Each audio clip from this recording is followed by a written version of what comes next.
Hello, this is AJ from Adjacent Reviews, and I'm here with Hi, I'm Ben, and I'm not from AJ Sent Reviews. very good description. Today is the first episode of our podcast. We're going to be going through all of the DCU. Is it DCU or DCEU? DCEU. The DCEU movies.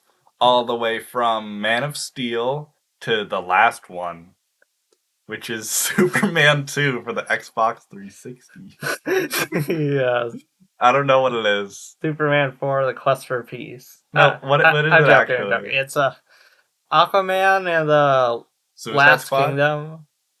Aquaman and the Last Kingdom. We'll figure it out. We're going to go through all of them. But today, we're looking at Man of Steel, which we definitely just watched.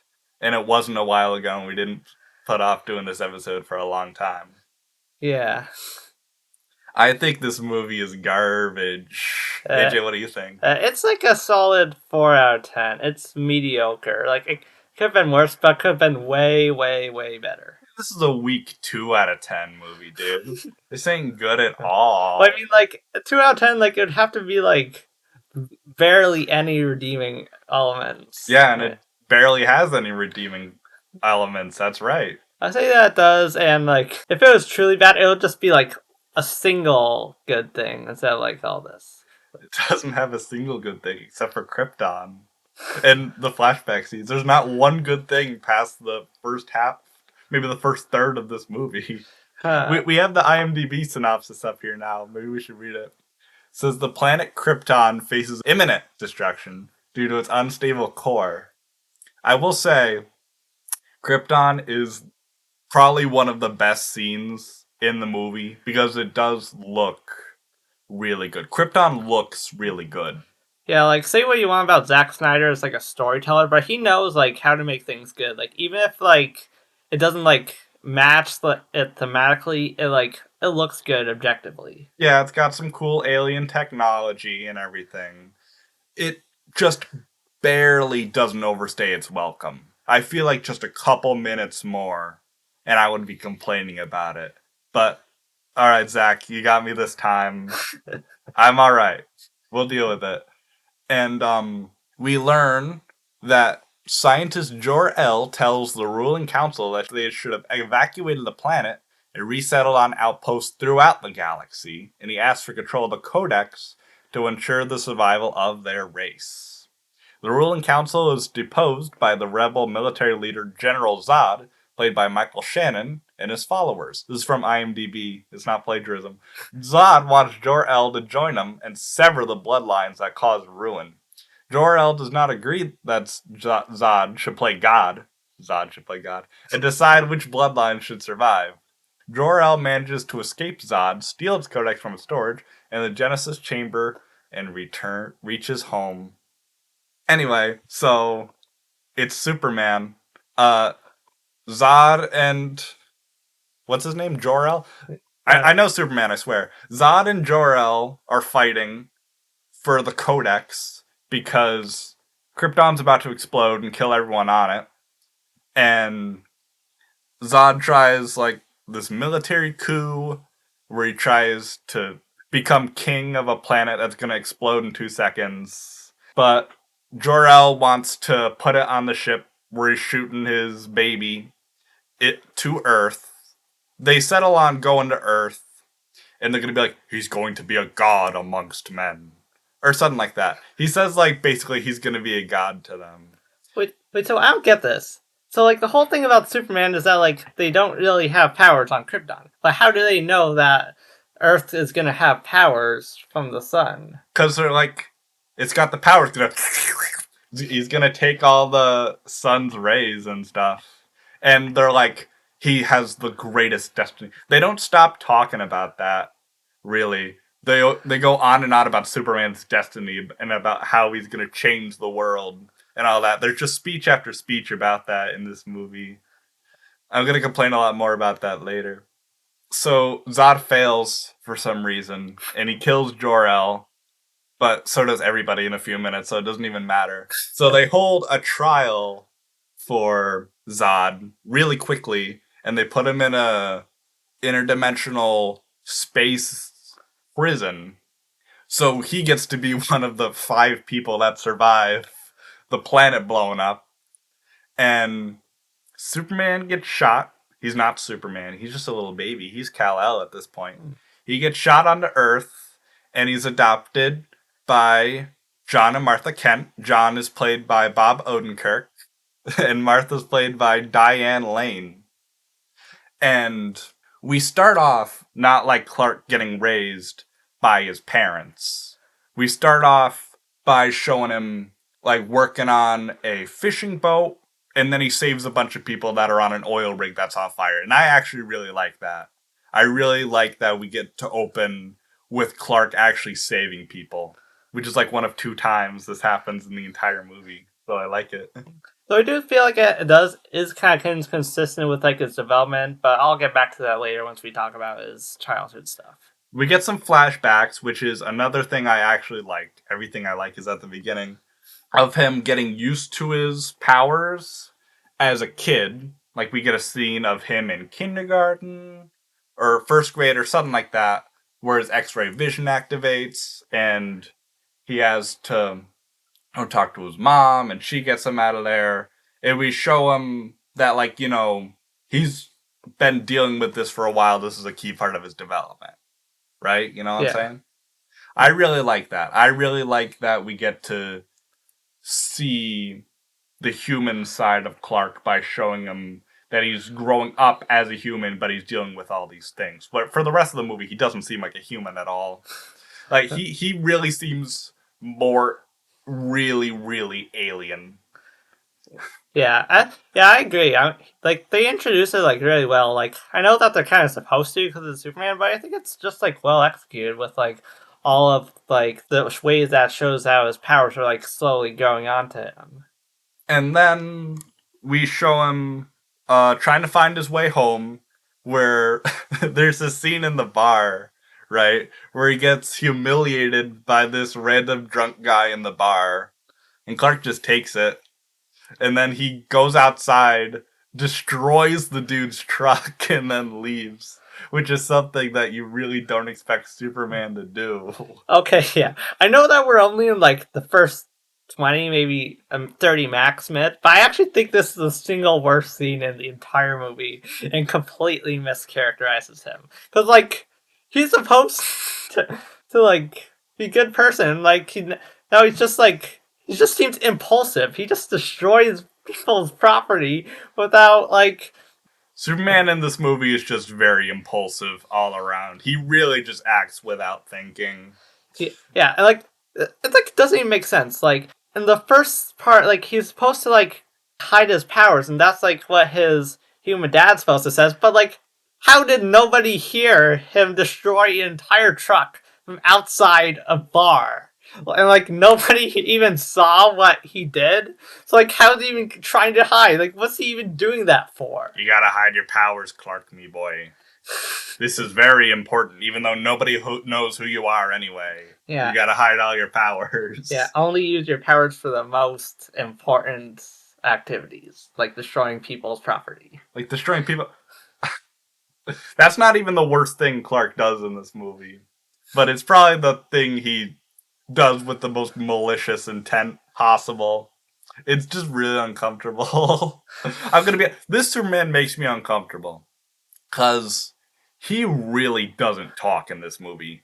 He barely talks at all. And I feel like that's what Zack Snyder slipped up the most when he's making this. I don't even know where to blame Zack Snyder. I know he directed it. He probably didn't do everything.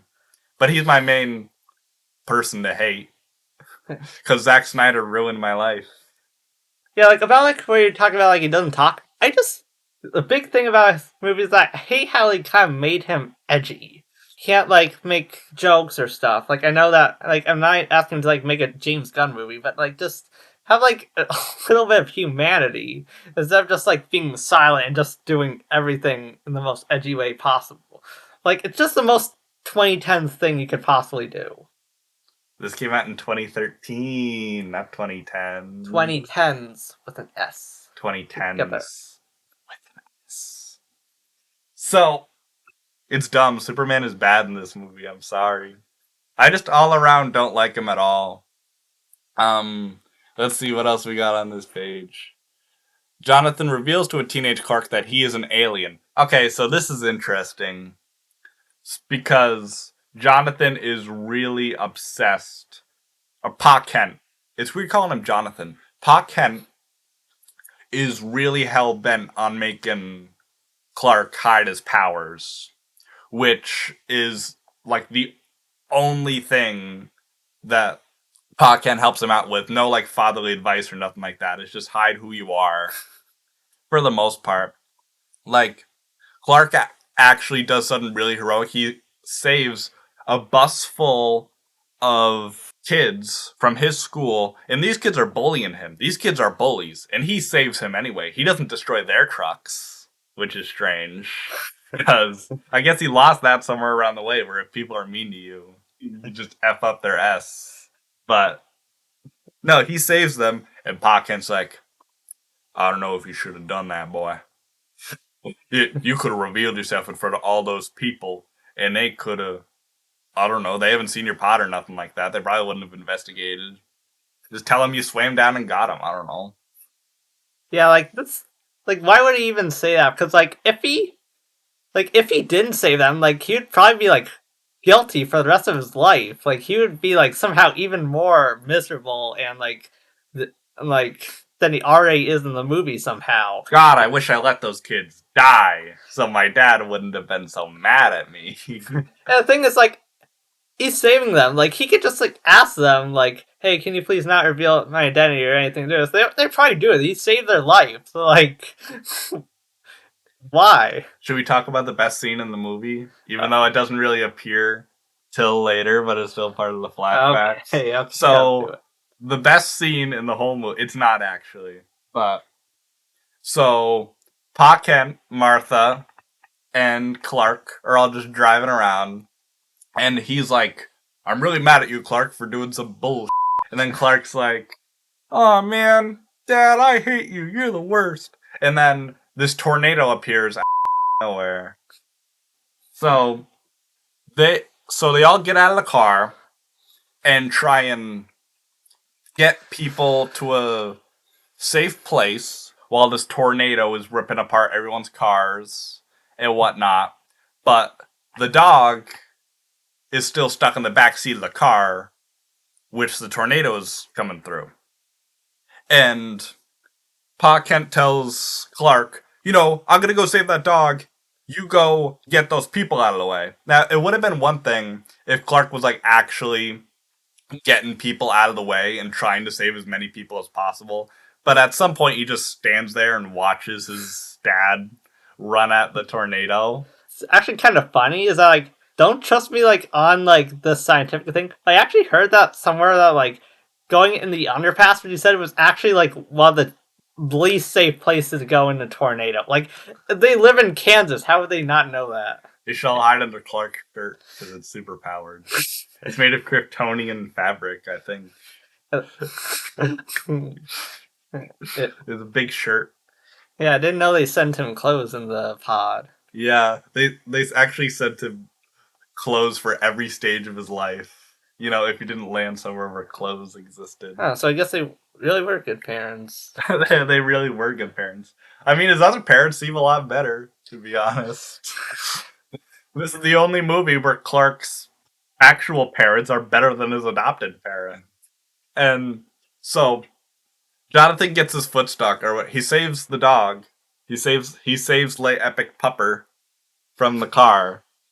And then Clark's like, "No, Dad, I'll save you. I can run at 100,000 miles per hour. I can pick you up real quick." And it doesn't matter. But Jonathan's like, "No, I must stay and do this." And I no, we can't reveal that you have superpowers because that'll be a big deal. Because that's what people are going to focus on when there's a tornado coming at their car. But and he dies. He gets picked up by the wind, and Pa Kent dies, and it's super sad and not funny at all. It's not hysterical at all. Okay, so like I'm gonna be real fair. I'm not trying to sound like the devil's advocate, but I don't think like even whatever he did, I don't think he could have like hid his identity from running it because like this early in the movie, he doesn't even know how to fly yet. So like he doesn't know. I'm pretty sure he doesn't even know how to go fast. So I don't know how he would save it without like anybody trying to do it. Like I know he would try and do it, but it makes sense. But like I think he does kind of have a point, even though it was a really dumb decision, anyways. Okay. And then things just start getting really, really bad after that. So Clark goes up into the mountains for some reason. He's an adult now. And he's just hanging out in the mountains looking for his mysterious space pod. Not his space pod, mind you. That one's back home. But like the government's trying to find this super secret underground spaceship. And Clark goes there and he goes in and there's his dad. And they have a great father-son chat about how important Clark's destiny is and how he has to be a savior for the people. Clark doesn't very take it to heart because he lets a lot of people, innocent people, die in this movie. But I digress. And Lois is there too, I guess, and she just becomes obsessed with Superman over this. Lois is, I don't know. Lois and Clark really don't have any chemistry, mostly because Clark barely talks. Yeah, like not just that. I feel like that this is a really like bland version of Lois Lane. Like not as bland as Superman somehow, but like just that. And like when you try to combine these two together, they don't bounce off at all. They don't even. Yeah. And so Lois becomes obsessed with this guy and she tracks him down every possible way she can. And she tracks him down to his house or like Pa Kent's grave or something like that. And she's like, "It's you. You're the guy who saved me from that ship." And he's like, "Yes, I am. I am Superman. I am the Superman." Amazing library. And then, so Clark goes and visits his mom, but, and you'd think this is a sweet moment, but it's just awkward because they're not directed well, and Clark doesn't say anything. And it doesn't feel like they actually, like, no two characters in this movie have any chemistry at all. It's so awkward. Like, even Clark and his parents, those are the people who are supposed to, have sweet moments together and be nice, but it doesn't even, they don't even feel like they know each other. It's so weird. Especially when they're trying to bring, like, the humanity back to Superman. And Superman has no humanity in this. Pretty much immediately after he, dons the costume and everything, he really doesn't feel like a person. I'm sorry. He's like, now I have to be the savior of the entire world. Which is all anybody talks about. Anyway, in this movie, about how important Superman is. Yeah, it just doesn't feel like he really motivates the plot. I feel like the plot just like drags him around places. Like feel like he doesn't go places because he like wants to help people. He just like does things because the plot just puts him in situations. Because he's such a flat character.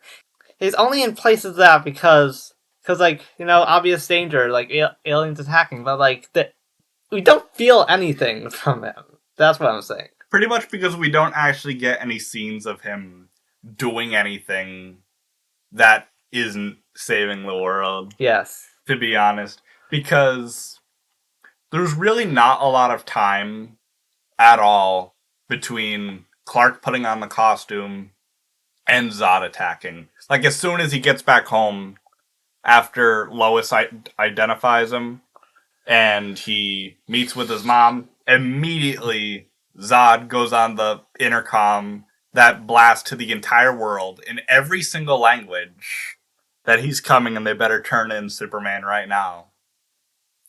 And yeah, Clark doesn't really do any superhero stuff in between becoming Superman and the final battle, Well, I which is mean, kind of dumb. to be fair, I think Zod like immediately attacked because he like got the suit and everything.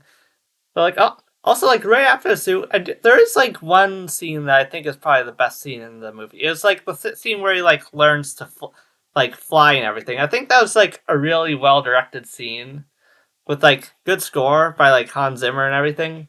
Like looks visually nice, though it really isn't like a big character moment because like he's a pretty flat character as is. But it's just cool. Looks cool. You know, they could have put him in a trailer or something, but it's a guy dressed kind of like Superman because his suit doesn't look good, and It does look a good. character that doesn't act like Superman, who also doesn't act like Clark Kent, flying, which it looks cool because it's directed okay and has a high budget. But that's it. It's like, what was that? Who said that quote? I think it was Cosmonaut that said any scene directed by Zack Snyder where people don't talk has like a 10% chance of being good. I love that line. I quote that every single time. And Zod, like Clark immediately turns himself in to save the world, which I think is good, rather Yeah. than him going into hiding and just letting Zod vaporize people. Yeah, rare in character moment for him. Like, I actually feel like something that he would do. Actually, just like something selfless. Which, Yeah. strangely enough, is out of character because we're focusing on this version. And then Superman talking to the army men is actually the best dialogue in the movie because he's actually being like a little snarky. He's actually being a little rude, and that's actually giving him a little bit of a character as opposed to when he's talking to anybody else and he's just flat and boring. So Zod comes down in his alien spaceship and he's like, I need to talk to Superman and that girl who he's kind of sorting dating or something. And then they go on the ship, they fly out, and Zod's like, I'm gonna kill your whole planet. You wanna help me out? But, like about Zod, I actually think that Zod is like easily like the may actually be the best character in the movie because like yeah, like Michael Shannon is actually like plays him really well and like I see that he tries so hard to like elevate every scene he's in. Like he tries to like though like it's still bad because like every character else is so bad because like even when he tries to create any chemistry with it, there's no chemistry to base it off of because it's like so even that just ends bad. But like any like he basically just carries the second half of the movie. His dialogue is good because everybody else's dialogue is bad, but he just embraces it. Because this movie has some of the worst and most boring dialogue I've ever heard in any movie in my life. But we're yet to watch Batman v Superman. That's the next one. And that's probably going to be worse. Zack Snyder can't write good. Is he even a writer in this movie? I I know don't he's the know. I just director. blame him for everything because I don't like him. Good. Nothing against him as a person. I just don't like the movies he makes. And so, for the rest of the movie, Superman just destroys stuff. He just destroys the city. Like he has no regard for human life at any point in this movie. He like past this, he saves one person from falling after they get shot by one of the Kryptonians. But for the and I guess at the very end. But he also has to murder someone to do that.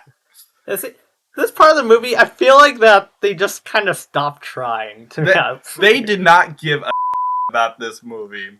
But like people are actually supposed to come up with plot. They're just like we don't even care. Let's just get the special effects people to create cool action.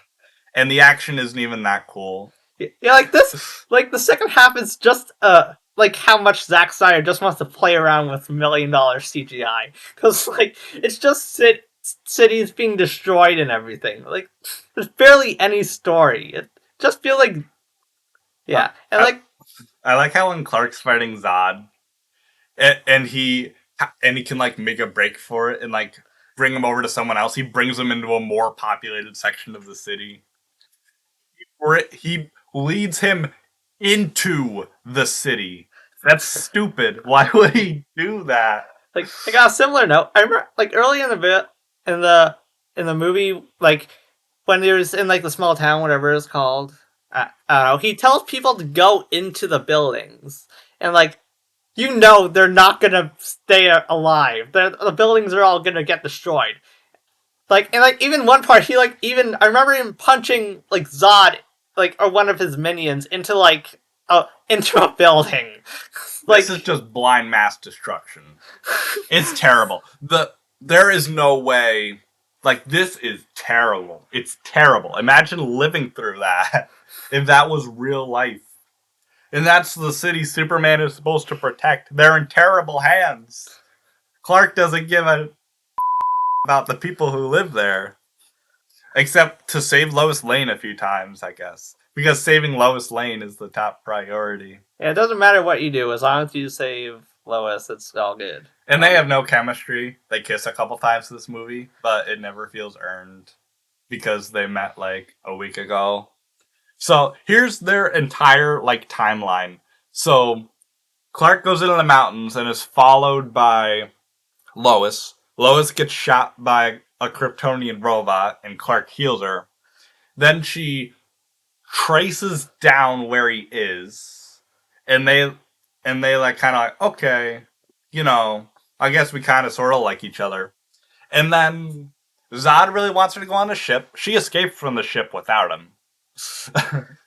Clark is just elsewhere. But no, Clark's father helps Lois escape. Not Bob Odenkirk, but Russell Crowe. He helps her escape. And then they sort of fly around a bit. And then later, she like falls from the Daily Planet building or something. Because the whole building's getting destroyed, and he saves her, and then they kiss or something. And then they kiss at the end of the final battle, where Superman murders Zod. Okay, so like that scene could also be up to debate. Like I feel like I could see either side saying like it's bad or not, because like Superman, like he isn't supposed to kill him. He's like Batman. But like other side, like he's gonna kill people. Like if he doesn't do anything, he's just ruthless. So like I am kind of neutral in that scene. Like you could like while he shouldn't kill, I don't know. Maybe he could have tried harder. What do you think? Superman doesn't try in this movie, he just breaks stuff. He Yeah. just wildly swings punches.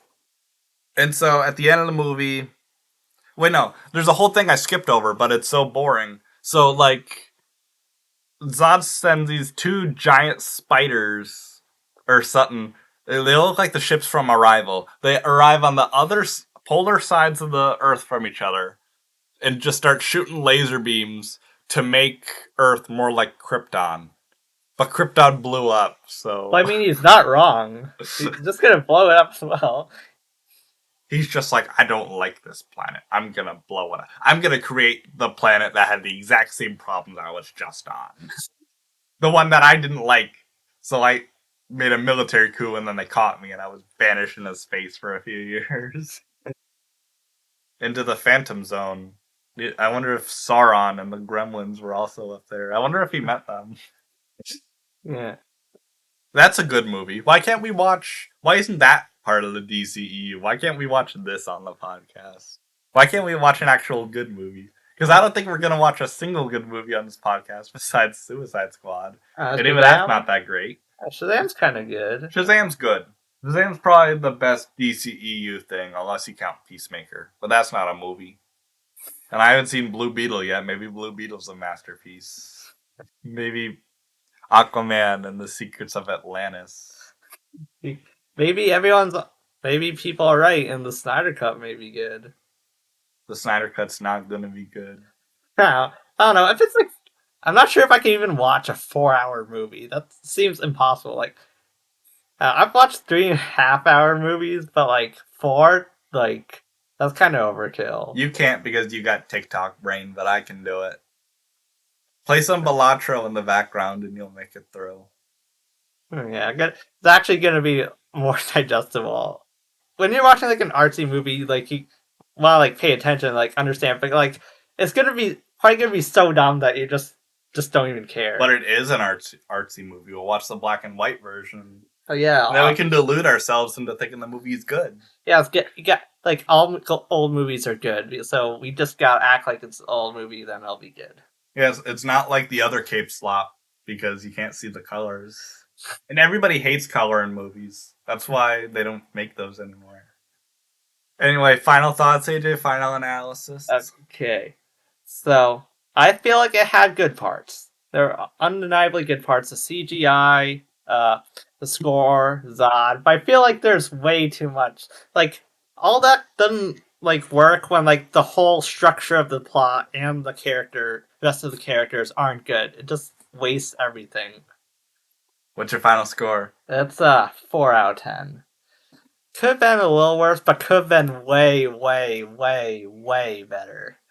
So here's what I'm thinking. This movie has bad acting. It has bad characters. The CGI is good, I guess. The plot is dumb as shit. I don't like it. I don't like that Superman has no regard for human life in this movie. Um, the music's good, but that's a given. That shouldn't even count because it wasn't actually made by the guy who made on the movie. Anyway, I give it a weak 2 out of 10. I give it 1 extra point because I'm such a nice guy. Well, that's very nice of you. Thank you. Yeah. I'm sure I'm gonna give Batman v Superman 10 out of 10 when we watch it. I'll be keeping track of that. Yeah, I don't think this will be interesting. I mean, I don't think it will be boring. I remember watching it like 10 years ago. Thought it was the most boring movie I've ever seen. So I don't think it's gonna hold up. Maybe maybe I just had like TikTok brain back then. But I'm gonna see if it holds up. Next next episode of our podcast, Batman v Superman. You better be there. Please like, subscribe, and watch the Mario Kart videos. Yep. Bye bye.